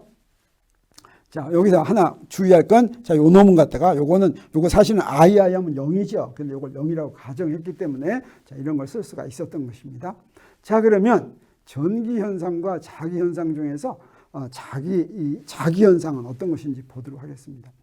우리 아까 처음에도 얘기했지만 우리 주위에서 볼 수 있는 현상이 중력 현상, 전기 현상, 자기 현상 이렇게 있습니다. 중력 현상은 무엇입니까? 자, 이런 것들이 무엇으로 이제 구분이 되냐면 서로 상호작용이 힘이 무엇이냐로 구분이 됩니다. 중력 현상은 어떤 힘 때문이겠어요? 네, 여기 중력 현상은 사과나무에서 나무가 사과가 떨어지면 이건 뭐예요? 중력 현상이죠. 그 다음에 전기 현상은 옛날에 어디서부터 알았냐면 사실은 전기 현상도 우리 주위에 잘 나타나지가 않았어요. 18세기까지만 하더라도 전기 현상은 어디에다 숨어 있었냐면 원자 속에 다 숨어 있었습니다. 그래서 전기 현상을 이용할 수가 없었어요. 오늘날에는 원자 속에 숨어 있는 전기 현상을 갖다 쓰니까 그게 첨단 과학기술 문명이 됐는데 옛날에 전기 현상에 대해서 아는 건 저거 전기뱀장어, 그 다음에 요거 벼락, 번개 이런 데서부터 조금 그걸 알았습니다. 그 다음에 자기 현상은 뭡니까? 네, 그때 이상한 돌멩이가 있었어요. 그 돌멩이에 막 쇠가 붙었어요. 네, 그 다음에 나침반 뭐 이런 것들이 자기 현상으로 알려져 있었죠. 그래서 중력 현상은 앞에서 얘기한 것처럼 질량과 질량세의 만유인력 때문에 생기는 것인데 질량은 중력장을 만들고 중력장에서는 질량만 힘받습니다. 전하를 갖다 놓는다고 해서 힘받지 않아요. 전하가 있는 물체에 가지고 있는 질량이 있으면 그 질량 때문에 중력받죠. 전기현상은 어떻습니까? 전하는 전기장 만들고 전기장에서는 전하면 전기력 받죠. 또 자기현상은 어떻습니까? 자석은 자기장 만들고 자석만 자기력 받아서 다른 섞이지가 않아가지고 18세기까지도 어떻게 생각했냐면 중력현상, 전기현상, 자기현상은 서로 무관한 독립적인 현상이다라고 생각했습니다. 근데 하나 이상했던 게 뭐냐면 중력현상에 대해서는 우리 케플러 법칙, 행성들의 운동으로부터 뉴턴이 언제 1687년에 17세기에 찾아냈죠. 이때부터 중력현상을 알기 시작하게 됐죠. 전기현상은 언제 알기 시작하게 됐냐면 쿨럼 법칙이 언제 나왔습니까? 이로부터 100년이나 지난 다음입니다. 1785년에 나왔습니다. 그런데 이 전기현상보다 훨씬 더 먼저 알고 있었던 우리 주위에서 쉽게 관찰되었던 자기현상은 18세기 말까지도 왜 그런 현상이 일어나는지 찾지를 못하고 잘 설명하지 못하고 있었습니다. 그러다가 놀라운 일이 벌어지는데 그 놀라운 일이 바로 뭐냐면 그 벌어지기 전에 참 이상했어요. 전기현상과 자기현상은 비슷한 점이 굉장히 많았습니다. 어떤 점이 비슷하냐면 여기 전기현상, 자기현상이라고 한다면 어때요? 전기현상은 플러스 전화, 마이너스 전화. 그렇죠? 자기현상은 뭡니까? N극, S극. 그렇죠? 그래서 같은 부호는 서로 밀치고 다른 부호는 서로 끄는 게 전기현상이라면 자기현상은 같은 극은 서로 밀치고 다른 극은 서로 잡아 끌지요. 그래서 자기현상의 N극이 마치 전기현상의 플러스 전화, 또 S극은 마이너스 전화처럼 이렇게 생각이 되지요. 그 다음에 또 하나 전기 쌍극자라는 게 있습니다. 그게 바로 뭐냐면 아까 한번 봤지만 여기 플러스 전하고 마이너스 전하 가까이 있으면 그 주위에 요 두 개 플러스 전하 마이너스 전하 같이 있는 거 이걸 전기 쌍극자라고 그래요. 요거의 전기장 전기력선을 그리면 이렇게 생겼어요. 이거 비슷한 게 바로 뭐냐면 막대자석입니다. 막대자석이 여기 N극하고 S극이 이렇게 있으면 그때 주위에 자기력선의 모양이 전기 쌍극자의 전기력선의 모양하고 너무 같죠. 이런 유사한 점이 있는데 사실은 다른 점도 있습니다. 무엇이 다르냐면 굉장히 다른 점이에요. 양전하와 음전하가 따로 떼어놓으면 여기 양전하만 하나만 있는 거 가능합니다. 근데 여러분 잘 아는 것처럼 자석은 어떻습니까? 둘로 자르면 N극하고 S극 막대자석 둘로 자르면 여기 S극 또 생기죠. 그래서 자기현상은 N극과 S극을 절대 잘라놓을 수가 없죠. 그래서 혼자 존재하지 못한다라고 하는 아주 다른 점이 있어요. 그런데 사실은 아까 어때요? 전기 쌍극자하고 그다음에 막대자석하고 자기력선이 비슷하다고 생각했는데 가만히 보면 사실은 어떠냐면 여기서 가만히 전기력선을 가만히 보세요. 전기력선의 저 사이에서는 어때요? 전기선이 지금 왼쪽으로 가고 있죠. 그런데 막대자석의 경우에는 사실은 막대자석은 저기가 가려서 안 보였어요. 근데 이 막대자석하고 똑같은 게 바로 뭐냐면 전자석이에요. 전자석을 볼 것 같으면 그 안에 있는 자기력선이 이렇게 생겼어요. 저기서는 전기력선이 그 중심에서 플러스에서 마이너스로 간다면 여기서는 어떻게 하냐? S에서 N으로 갑니다. 정반대예요. 정반대. 그래서 전기력선은 양전하에서 생겨서 음전하에서 없어지는데 이건 어떠냐? 사실은 알고 봤더니 N극에 생겨서 S극에서 없어지는 게 아니라 그대로 간 거예요. 안 없어져요. 그래서 자기력선은 시작과 끝이 없고 모두 연결되어 있다고 하는 이런 특징이 있어요. 이런 큰 차이점이 있어요. 그래서 같은 점, 비슷한 점도 있고 차이점도 있는데 왜 자기현상은 어떻게 설명할까? 다시 말하면 자기현상에 대한 법칙, 자기력에 대한 법칙을 찾지 못하고 있었다라고 하는 것이죠. 그럴 때 우연히 이것을 돌파한 일이 벌어지는데 그 사람이 누구냐면 웨르스테드라고 하는 사람입니다. 웨르스테드는 덴마크의 물리학자였어요. 그래서 여기에 그 18세기, 19세기 이럴 때는 이제 대학에서 이 전기 같은 기구들, 볼타 전지를 만들어 놓고 거기다 전구를 갖다가 불 켜고 하는 게 첨단 장비였어요. 그런 실험들을 하는데 그런 실험을 하다가 대학교에서 실험을 하다가 우연히 무엇을 발견했느냐? 전류가 흐르는 도선 주위에 나침반 바늘이 움직이는 것을 관찰했어요. 이거 굉장한 일입니다. 언제 관찰했냐면 1820년 4월 21일입니다. 이 날짜 굉장히 중요해요. 이건 무슨 얘기냐? 아까 뭐라고 얘기했습니까? 전기현상과 자기현상 서로 독립이라고 그랬죠. 그래서 전기장에서는 자석이 움직인다 그랬어요? 안 움직인다 그랬어요? 안 움직인다 그랬죠. 근데 여기에 전류가 있으면 전류가 만들어내는 건 전기장이겠죠. 전기장. 근데 거기에 나침반 바늘이 움직인다. 이건 뭘 얘기한 거냐면 전기현상과 자기현상이 연결되어 있다는 것을 우연히 관찰한 것이다. 이건 무슨 일이 있었냐면 사실은 실험하는 중에 조교가 전기줄을 실험대에서 밑으로 툭 떨어뜨렸어요. 그때 마침 웨르스테드의 눈이 그 옆에 있는 나침반을 보고 있었는데 그 나침반이 흔들어 걸렸어요. 그래서 일부러 한번 전기줄을 움직였더니 나침반이 움직이는 걸 발견한 거예요. 굉장한 일을 발견한 거예요. 전류 주위에서 나침반이 흔들리더라. 그러니까 어떻습니까? 이런 새로운 사실을 발견하면 굉장히 좋죠. 막 그 이유를 이제 찾아낼 것 같으면 이제 되는 거죠. 근데 유감스럽게도 웨르스테드는 그걸 찾아내지를 못했습니다. 다른 사람들이 찾아냈어요. 그래서 전기현상의 원인은 알고 봤더니 뭐냐면 사실은 자석을 전기현상의 원인이라고 자기현상의 원인이라고 생각했는데 그게 아니었어요. 자기현상의 원인은 자석이라는 게 따로 있는 것이 아니라 움직이는 전하다, 전류다라고 하는 것이 밝혀졌습니다. 나중에 그래서 이렇게 정리할 수가 있어요. 전하는 전기장 만들죠. 네, 그래서 정지한 전하는 전기장 만듭니다. 근데 전하가 움직이면 어떠냐? 움직이고 있으면 주위에 전기장도 만들고 자기장도 만들어요. 그 다음에 여기 뭐였습니까? 전기장에서는 무엇이 힘받는다 그랬어요? 네, 전하가 힘받는다 그랬죠. 여기서는 정지한 전하도 힘받고 사실은 움직이는 전하도 힘받고 전부 다 전하를 힘받아요. 근데 자기장에서는 어떠냐? 자기장에서는 움직이는 전하만 힘받아요. 움직이지 않는 전하는 힘받지가 않습니다. 자기를 받지가 않아요. 그래서 착각을 한 거예요. 자기장에서 전하는 힘받지 않는다라고 착각한 것입니다. 그런데 움직이는 전하는 힘받아요. 그래서 자기현상의 원인이 따로 있는 것이 아니라 네, 움직이는 전하가 바로 자기현상의 원인이었다라고 하는 것이죠. 그러면 자석은 어떻게 된 것이냐? 자석은 어떻게 된 것이냐면 여기서 보면 이게 바로 자석인데 사실은 저 막대 자석이나 전자석이나 똑같은 이유로 자석 역할을 하는 것이죠. 이 전자석은 무엇 때문에 자석이 됐습니까? 네, 도선 주위로 흘러가는 전류 때문에 됐죠. 근데 막대 자석은 어떠냐? 막대 자석은 그 내부를 볼 것 같으면 전자석하고 똑같이 주위 뺑뺑 돈다라고 하는 거예요. 단면을 보면 그 막대 자석의 분자 하나하나들이 바로 자석, 조그만 자석이나 마찬가지. 그래서 거기서 분자 하나하나가 이렇게 뺑뺑 그 안에 원자핵 중심으로 전자들이 돌고 있죠. 그 안에서 이렇게 전자들이 뺑뺑 돌고 있어요. 돌고 있는데 보통의 물질의 경우에는 저 분자들이 도는 것들이 열현상 때문에 아무렇게나 나 있어요. 아무렇게나. 그래서 도는 것들이 현상이 합쳐지지 못하고 다 상쇄돼서 없어집니다. 자석은 어떤 물질이냐? 저게 일렬로 회전하는 회전축이 일렬로 쫙 배열되어 있는 그런 물질이에요. 그러면 어떻게 되냐? 그 중에서 4개만 보겠어요?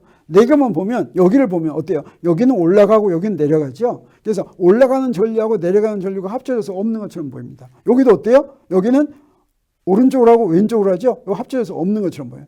여기도 합쳐져서 없는 것처럼 보여요. 전체적으로는 어떠냐? 전체적으로는 그 주위로 이렇게 돌아서 이렇게 도는 것처럼. 자, 이게 바로 뭐예요? 저 주위로, 막대 자석의 주위로 마치 전자석처럼 전류가 이렇게 흘러가는 거예요.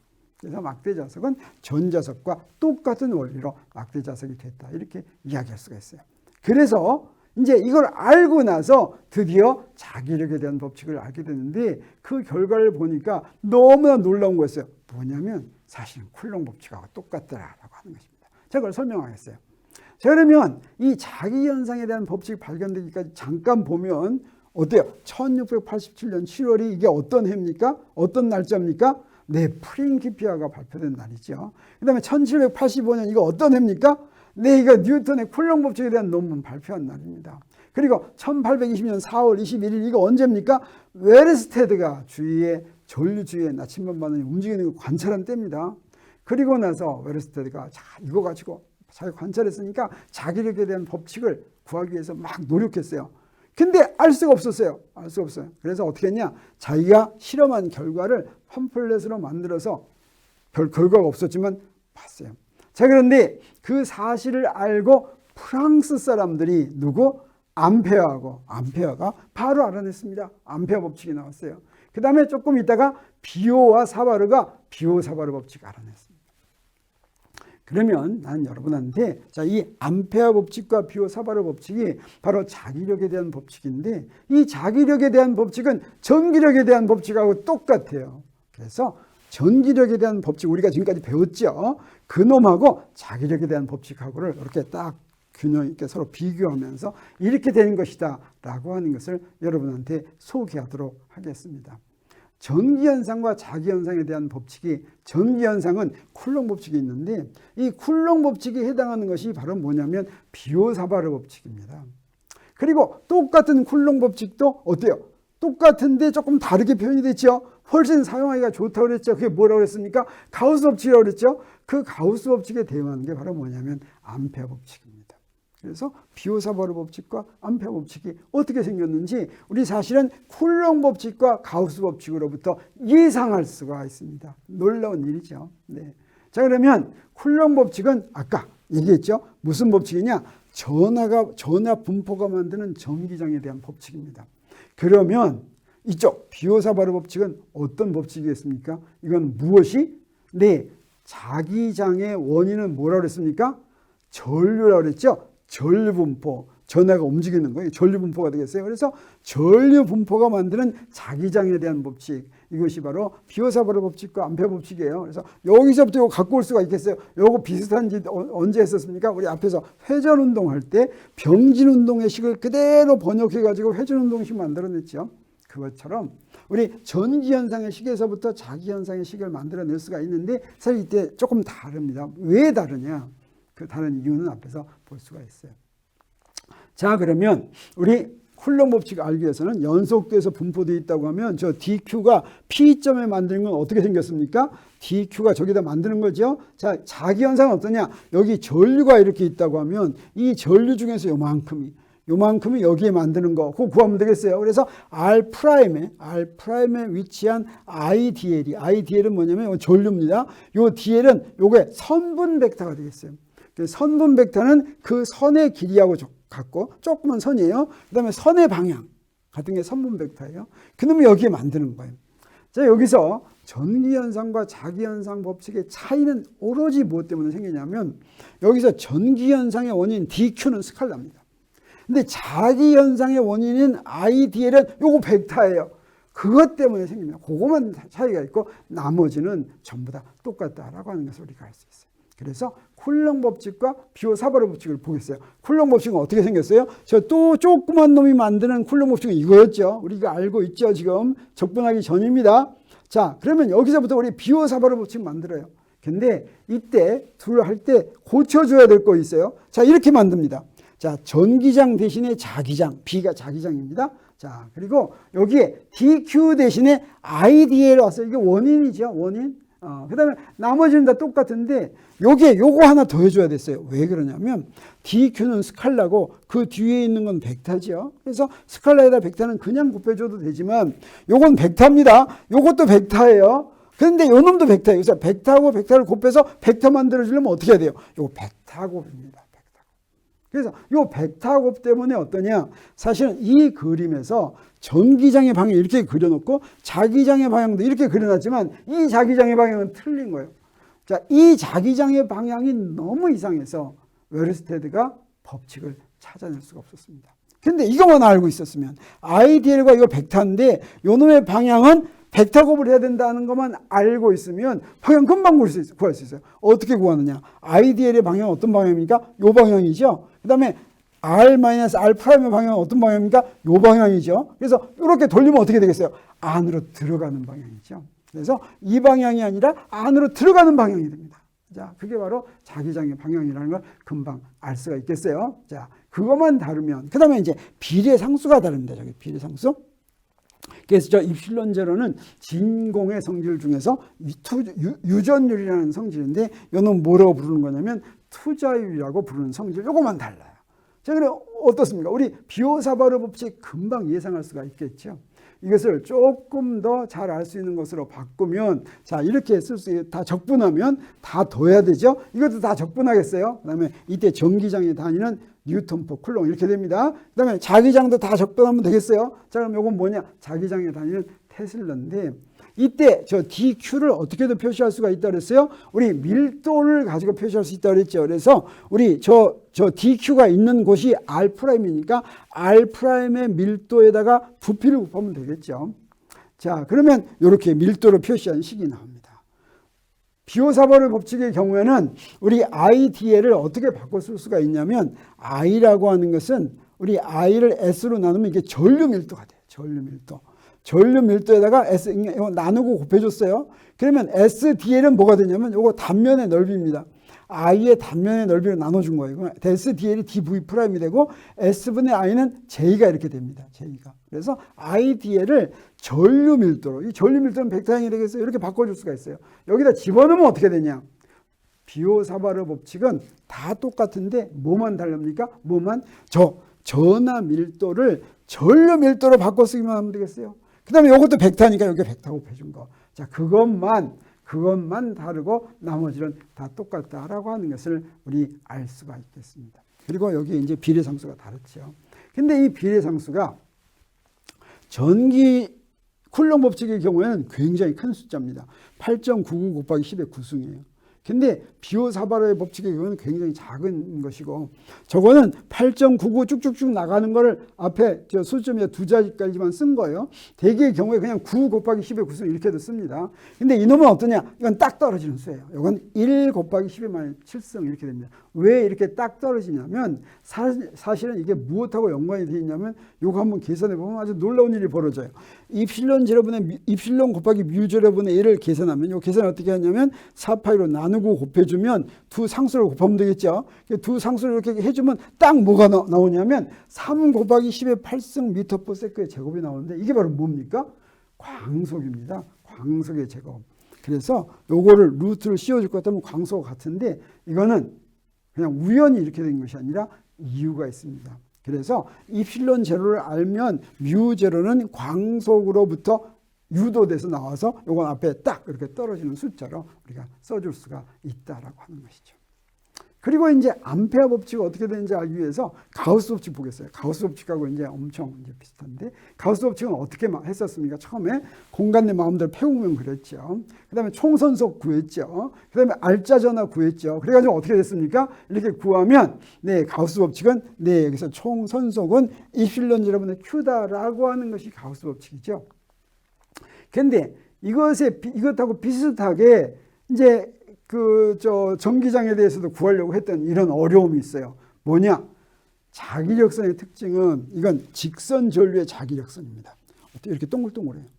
아까 어떻다 그랬어요? 원래부터 자기력선은 시작과 끝이 없다 그랬죠? 전기력선은 플러스 전화에서 나와서 마이너스 전화로 들어갔는데 자기력선은 어떻습니까? 시작과 끝이 없어요. 자, 여기서 어때요? 이제 이 원형 전류가 만드는 자기력선은 다 이렇게 생겼어요. 시작과 끝이 없어요. 그래서 이렇게 시작과 끝이 없을 때는 폐곡면을 만들어 가지고 총 선속을 구하면 어떻게 되겠습니까? 이렇게 시작과 끝이 없는데 여기서부터 폐곡면을 그린다면 총 선속을 구하면 자기장에 대한 총 선속을 구하면 어떻게 되겠어요? 항상 0입니다. 우리가 알죠? 이렇게 생겼는데, 자, 이렇게 자기장이 있다고 할 때 아무 데나 구하면 들어간 숫자하고 나간 숫자가 같죠? 왜? 시작과 끝이 없으니까. 그래서, 네, 이걸 갖다가, 자, 요걸 뭐라고 얘기하냐면 자기장에 대한 가우스 법칙이라고. 이거 다 중요한 법칙이에요. 중요한 법칙, 자기장에 대한 총선속은, 폐곡면에 대한 총선속은 항상 0이다. 이것도 중요한 법칙이지만 이거 가지고는 자기장 구할 수가 없어요. 어떤 자기장이나 다 똑같으니까. 그렇죠? 그래서 자기장에 대한 법칙은 조금 다른 모양이 되는데 어떻게 다르냐? 재밌습니다. 어떻게 다르냐면 우리 전기장에서는 어땠습니까? 면을 만들었죠. 면을 만들어서 선속을 구했죠. 이 면에 대해서 전기장이 지나가는 거, 면적분, 이걸 뭐라고 불렀습니까? 선속이라고 불렀습니다. 전기장 선속. 자기장에 대해서는 면 대신에 뭘 구해야 되냐면 선을 만들어요. 선을 지나가는 자기장. 선과 겹치는 자기장 이렇게 얘기하는 게 좋습니다. 그래서 선에 대한 선적분, 선에 대한 선적분은 이렇게 자기장에 대한 선적분 어떤 선에 대해서 이건 이름이 없어요. 따로 부르는 이름이 없어요. 이건 그 선의 자기장이 얼마나 겹치는가. 이것처럼 겹치지 않고 수직으로 돼 있으면 어때요? 칼라 곱하면 0 되겠죠. 겹치지 않으면 0 됩니다. 0 돼요. 자, 그러면 가우스 법칙을 적용하려면 여기다가 뭘 만들어야 됐어요? 폐곡면을 만들어야 됐죠. 그래서 폐곡면을 지나가는 전체 면적분을 뭐라고 그랬냐면 전기장 총선속이라고 했습니다. 자기장에 대한 법칙을 구하려면 어떠냐? 폐곡선을 만들어냈어요. 그 폐곡선에 대해서 선적분을 다 선적분 다는 동그라미 하는 거죠. 이걸 뭐라고 부르냐면 서큘레이션이라고 합니다. 그래서 임의로 자기장에다가 임의로 선을 그려놓고 그 선적분을 구해요. 그걸 서큘레이션이라고 하는데, 자, 그러면 이제 자기장에 대한 암페어 법칙을 얘기할 준비가 다 끝났습니다. 자, 가우스 법칙은 어떻게 생겼어요? 저렇게 해놓으면 저기에 총전하가 있다고 한다면 총전하는 바로 그 부피에 대해서 부피적분한 것이죠. 그러면 폐곡면을 둘러싼 부피를 할 것 같으면 어때요? 가우스 법칙은 뭐라고 되어 있냐면 파이 2는 이필련제라고 Q 이렇게 되어 있죠. 자, 자기장에서는 어떠냐? 자기장에서는 폐곡선을 이렇게 합니다. 그리고 나서 폐곡선을 통과하는 전류를 구해요. 폐곡선을 통과하는 전류는 어떻게 구할 수가 있냐면 면전하 밀도를 면적분하면 돼요. 요 S는 뭐냐면 요것으로 둘러싸인 요 안의 넓이가 되겠어요. 요 넓이에 대해서 면 밀도를 면적분하면 여기를 지나가는 전류가 됩니다. 여기 바로 알짜 전류가 되겠어요. 그래서 폐곡선 C로 둘러싸인 넓이에 대한 알짜 전류가 있으면 암페어 법칙은 어떻게 표시가 되냐면 이거하고 아주 비슷해요. 그래서 여기에 자기장에 대한 서큘레이션은 자기장의 서큘레이션이 뭐에 비례한다? 알짜 전류에 비례한다. 저건 알짜 전하에 비례했죠. 근데 비례 상수는 어떻게 돼요? 뮤제로다.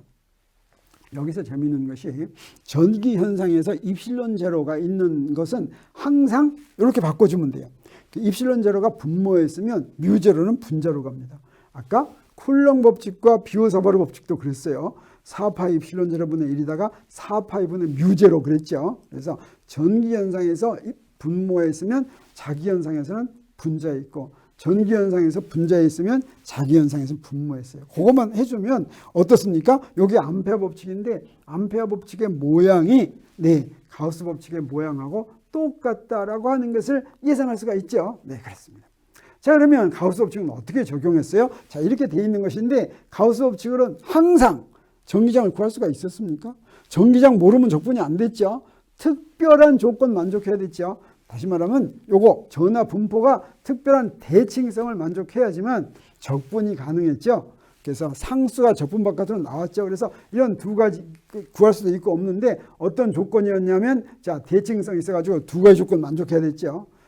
암페어 법칙도 비슷합니다. 그래서 여기 암페어 법칙이 이렇게 생겼는데 자, 그래서 여기 자기장에 대한 선적분이고 요거는 이제 알짜 전류 구하는 거죠. 이거 가지고 항상 자기장을 구할 수 있을까? 네, yes and no입니다. 어째야지만 전류가 특별한 대칭성을 가져야지만 됩니다. 그러면 어떤 대칭성을 가져야 되냐면 자, 이런 선을 폐곡선을 그릴 수가 있어야 되겠어요. 자기장의 방향이 선의 방향과 같고 자기장 방향으로 폐곡선을 만들 수가 있어야 되겠어요. 자기장의 세기가 같은 점들로 이루어졌으면 그럼 어때요? 그러면 선적분할 때 뭘로 들여도 자기장 바깥으로 나올 수 있습니다. 만약에 그렇지가 않다면 자기장의 방향과 선의 방향이 수직이면 선적분할 때 0이 되겠어요. 이 두 조건을 만족하는 폐곡선을 그릴 수가 있으면 그러면 암페어 법칙으로 자기장을 구할 수가 있습니다. 그런 간단한 경우가 어떤 경우냐면 무한히 긴 직선 전류가 되겠어요. 그러니까 무한히 긴 직선 전류는 그 전류가 중심에 있고 거기다가 여기 수직의 면에 대해서 원을 그려요. 반지름 A인 원을 그려요. 그러면 두 조건 다 만족합니다. 어떻게 만족하냐면 여기 자기장이 이렇게 뺑뺑 돌게 생겨요. 그 다음에 같은 거리니까 자기장의 세기가 전부 다 같아요. 그래서 폐곡선에서 자기장의 세기가 모두 같고 방향은 어때요? 전부 다 파이 방향이다. 그럼 여기다가 간단하게 우리 암페어 법칙을 적용할 수가 있습니다. 어떻게 적용하냐면, 자, 이렇게 요건데요. 서큘레이션 구하는데, 이 서큘레이션 구할 때 어떻게 하면 되겠어요? 저 B를 구하는데, 여기 B에서, 여기 구할 때, 요거 DL은 이런 식으로 이제 되죠. 여기서 파이 방향입니다. 파이 방향. 그리고 요 전류는 지금 여기서 이렇게 나오고 있어요. 그래가지고 여기가 바로 자기장이에요. 자기장도 파이 방향이에요. 두 개를 스칼라고 할 것 같으면 어떻게 하냐? 요 두 개를 딱 스칼라고 보면 요 파이가 없어지니까 요 B0가 되는데 B0 A는 앞으로 나오죠. 그다음에 요거 적분하는데 각을 2파이에 대해 적분하면 요거 그냥 2파이예요. 그래서 요거 뭐가 되냐면 2파이 A B0 이렇게 되고, 그다음에 알짜 전류는 어떻게 되냐? 알짜 전류는 총 전류니까 이렇게 하면 요거 뭐가 같겠어요? 그냥 I하고 같죠. 그래서 암페어 법칙 여기다가 대입할 것 같으면 집어넣습니다. 집어넣으면 B는 뭐와 같아요? B는 2파이분의 뮤제로 A분의 I가 같다라고 하는 거 우리가 아는데, 이건 앞에서 계산은 안 했지만 비오사바르 법칙으로 무한히 긴 직선도선 계산할 수 있어요. 그렇게 계산하면 결과가 어떻게 나오냐? 이렇게 나오는데 그 적분은 엄청 복잡합니다. 근데 우리 어때요? 암페어 법칙 적용하면 금방 구할 수가 있죠. 그래서 이 자기현상에 대한 것도 비오사바르 법칙과 암페어 법칙으로 전부 다 구할 수가 있었다라고 하는 것입니다. 그래서 드디어 웨르스테드가 바로 전기현상과 자기현상이 연관이 있다는 걸 우연히 발견한 뒤로는 그냥 바로 자기현상에 대한 법칙들이 쫙 나왔다라고 하는 것이죠. 자, 그러면 마지막으로 그 자기력에 대해서 공부하겠어요. 우리 뭔가 이해했다고 얘기하려면, 전기현상을 이해했다고 얘기하려면 두 가지를 알아야 됩니다. 하나는 뭐냐면 전하가 주위에 만드는 전기장 알아야 됩니다. 전기장. 어떻게 만드는지 우리 압니까? 모릅니까? 네, 쿨롱 법칙이나 가우스 법칙으로 알면 되죠. 네, 쿨롱 법칙으로 전하가 주위에 전기장 하죠. 그 다음에 전기장에서 전하가 어떤 힘을 받는가, 이거 알아야 됩니다. 그 어떤 힘 받았습니까? 네, 아주 쉽죠. 전기장에서 받는 전하 힘은 전기장에다 큐 곱하면 됩니다. 그게 바로 전기력이에요. 자, 이렇게 받는 이 힘을, 이 전기력을 특별히 뭐라고도 부르냐면, 사람들이 이름 붙이는 거 엄청 좋아해요. 뭐라고 부르냐면 쿨롱 힘이다, 이렇게 부릅니다. 쿨롱. 그리고 전기장의 단위를 잘 아는 것처럼 뭐예요? 뉴턴법 쿨롱이었죠. 네. 그러면 자기장을 이해했다라고 말하려면 어떻게 하냐? 먼저 움직이는 전하, 전류가 주위에 어떤 자기장 만드는지 이거 알아야 되겠어요. 이거 뭘로 만듭니까? 비오사바르 법칙이죠. 우리 잘 알죠. 근데 또 하나 그다음에 뭘 알아야 되겠어요? 자기장에서 전류가 어떤 힘을 받는지 알아야 되겠죠. 그건 어떻게 하면 되겠습니까? 네, 자기장이 있는데, 자, 이건 비오사바르 법칙인데 여기 자기장에 전류를 갖다 놨어요. 또는 움직이는 전하를 갖다 놨어요. 그러면 어떻게 하면 되겠습니까? 그때 자기력은 어떻게 생겼냐면 자기장하고 전류하고 곱인데, 아까 전기장에서는 전기장과 전하의 곱이었죠. 그래서 자기장도 자기장과 전류의 곱인데 둘 다 벡터예요. 그럼 어떻게 해야 되겠어요? 벡터 곱해줘야 됩니다. 저 전류고, 만약에 점전하라면 점전하가 V라는 속도로 움직이고 있으면 QV 해주고 거기다가 B하고 벡터 곱해주면 됩니다. 이렇게 구하는 자기력을 뭐라고 부르냐면 로렌츠입니다. 이렇게 부릅니다. 그리고 자기장의 단위는, 자, 여기서부터 요 자기장의 단위니까 힘의 단위를 전하의 단위와 속도의 단위로 나눠야 되겠어요. 자, 그러면 이렇게 요 복잡한 단위인데 요 단위를 뭐라고 부르냐면 테슬라다, 이렇게 부른다고 했죠. 그런데 이런 게 궁금합니다. 그러면 전기장과 자기장이 모두, 여기 전기장이 이렇게 있어요. 다른 전하가 이렇게 있어요. 그 다음에 여기에 또 자기장이 이렇게 있어요. 그러면 여기서는 어떻습니까? 전기장하고 자기장이 겹쳐서 있겠죠. 여기에 전하가 움직인다고. 여기 전하 하나가 움직여요. 그러면 이 전하한테는 전기력이 작용합니까? 자기력이 작용합니까? 전기력, 자기력 다 작용합니다. 그럼 어떻게 구해야 되겠습니까? 이렇게 구하면 되겠어요. 자, 여기에 전하가 Q가 속도 V로 움직이고 있다면 먼저 전기력은 어떻게 생겼겠어요? 전기력은 이렇게 생겼겠죠. 이 힘을 뭐라고 부른다 그랬어요? 쿨롱 힘. 자기력은 어떻게 생겼어요? 자기력은 이렇게 생긴다 그랬죠. 이 이름이 뭐라고 그랬어요? 로렌츠 힘. 근데 이 두 개를 더하면, 이 두 개 더하면 두 개 이렇게 더한 게 되겠죠. 그럼 우리 어떻게 쓸 수가 있냐면 Q E 더하기 V 크로스 B 이렇게 쓸 수가 있습니다. 하나로. 그래서 전기장과 자기장이 다 있을 때는 이렇게 표현되는데, 요거를 이렇게 다 있는 거를 로렌츠 힘이라고 이야기하기도 합니다. 그래서 로렌츠 힘은 그냥 뭐 의미가 그 문맥을 보면 이게 뭔지 알겠어요. 두 가지가 다 있을 때는 항상 두 개 다 합한 게 로렌츠 힘이고, 그 다음에 전기력과 자기력을 구분할 때는 그때는 전기력은 쿨롱 힘, 자기력은 로렌츠 힘 이렇게 부른다라고 하는 것을 우리 알고 있으면 되겠습니다. 자, 그러면 우리 여기에 같은 한 전하에 전기력도 작용하고 자기력도 작용한다고 그랬으니까 전기력과 자기력의 세기가 어떻게 될지 좀 이렇게 비교하고 싶은 생각이 납니까? 안 납니까? 납니까? 네, 여기 이제 그리겠어요. 여기 전하 하나가 이렇게 있어요. 전하 하나가 이렇게 있는데 또 다른 전하도 있어요. 그래서 저 전하하고 저 전하 사이에 작용하는 두 전하 사이에 작용하는 전기력과 자기력을 구해보도록 하겠습니다. 전기력은 무엇에 의해서 구하겠습니까? 쿨롱 법칙에 의해서 구하면 되겠죠. 자기력은 무엇에 의해서 구해요? 비오사바르 법칙에 의해서 구하면 되겠죠. 그래서 자, 먼저 Q가 Q 프라임이 만드는 전기장 먼저 구하고, 그래서 딱 구했더니 이렇게 됐습니다. 그 다음에 그 전기장에 Q 프라임 갖다 놨을 때 쿨롱 힘 구하면 되겠죠. 그래서 우리 전기력은 여기다가 뭐만 곱해주면 되겠어요? Q 프라임만 곱하면 되겠어요. 자, 그러면 이렇게 됐습니다. 이게 바로 Q 프라임이 받는 전기력인데 사실은 Q가 받는 전기력도 있고 같겠습니까? 틀리겠습니까? 똑같죠. 그래서 Q 프라임이 Q에 만드는 전기장에서 Q 곱합니까? 똑같은 게 나옵니다. 하나만 구하면 되겠어요.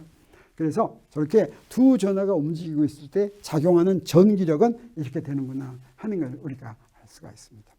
그러면 이제 자기력도 해보겠어요. 자기력은 어떻게 됩니까? Q가 R 프라임에 만드는 자기장 어떻게 하면 되냐면 우리 비오사바르 법칙에 로 하지 않고 그냥 Q만 있다고 한다면 자기장은 뭐가 됐어요? 움직이는 전하죠. 움직이는 전하. 그래서 이게 단위 벡터고 여기 움직이는 전하 큐브에서 크로스하면 이게 바로 자기장입니다. 자기장. 그러면 저기 Q 프라임 자리에서의 자기장이에요. Q 프라임에 작용하는 자기력은 어떻게 했냐? 자기력은 무엇을 구하면 되겠어요? 자, 이렇게 구하면 되겠죠. 자, Q 프라임 V 프라임에서 크로스하면 됩니다. 그래서 좀 복잡하지만 이렇게 표시가 되겠어요.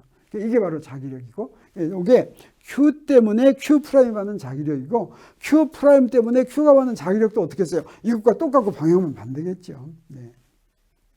그러면 이번에는 이 두 힘을 전기력과 자기력을 비교할 텐데, 이때 자기력의 경우에는 크로스 프로덕트가 있기 때문에 사이각에 따라서 무엇과 무엇의 사이각? V의 방향과 V 프라임의 방향과 이 단위 벡터의 방향의 사이각 때문에 크기가 달라지겠죠. 최대일 때는 언제겠습니까?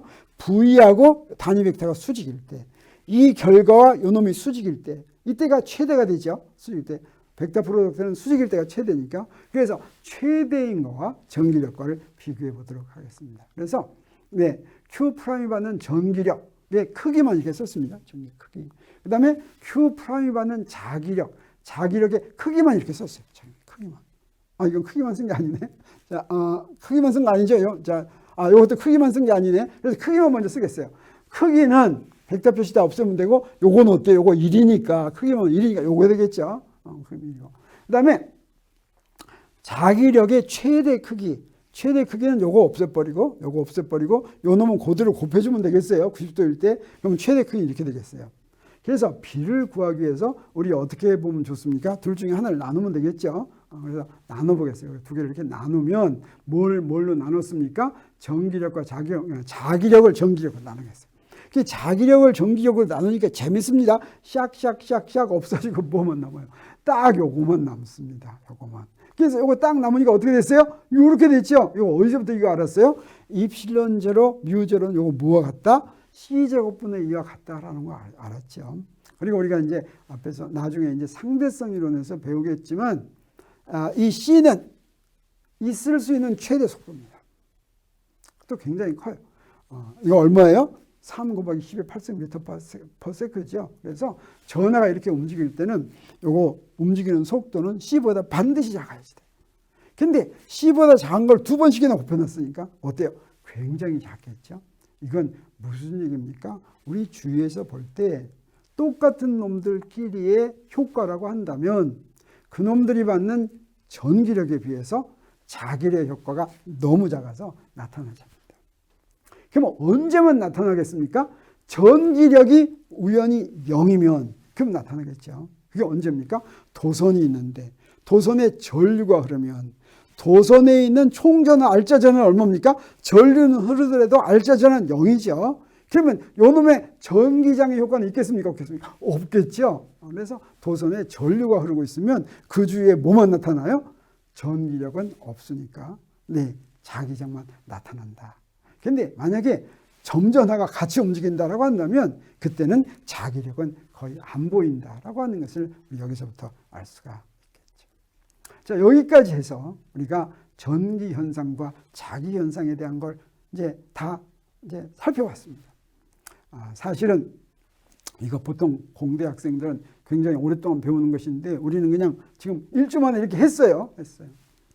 근데 이제 더 놀라운 것은 바로 이 전기현상과 자기현상으로부터 놀라운 새로운 것을 예언하는데 그 사람이 누구냐? 맥스웰입니다. 맥스웰이 이 전기현상과 자기현상의 원리들을 다 합해봤더니 서로 다른 법칙이 아니라 하나의 법칙의 여러 측면이라는 걸 알고 또 무엇도 알았느냐면 그런 전기현상과 자기현상이 전자기파라고 하는 현상을 나타낸다라고 하는 것을 맥스웰이 이론적으로 이해합니다. 다시 말하면 오늘날 전자기파, 우리 스마트폰 이런 거 라디오, 텔레비전 전자기파 없으면 안 되죠. 오늘날의 첨단 과학기술 문명이 전자기파 없으면 안 됩니다. 이 전자기파가 맥스웰에 의해서 이론적으로 예언이 됐습니다. 그 이론적으로 어떻게 예언이 됐는가? 그 우리가 다음 주에 이제 공부합니다. 그리고 그 전자기학을 마치고 이 전자기학이 바로 무엇으로 이제 이어지냐면 상대성 이론과 양자론, 다시 말하면 현대물리학으로 이어집니다. 그래서 앞으로 더 재밌는 그런 이야기들이 나올 때가 이제 된 것 같은 생각이 듭니다. 여기서 오늘 제 7주 강의는 다 마치도록 하겠습니다. 네, 8주 강의 기대해 주세요. 안녕히 가세요.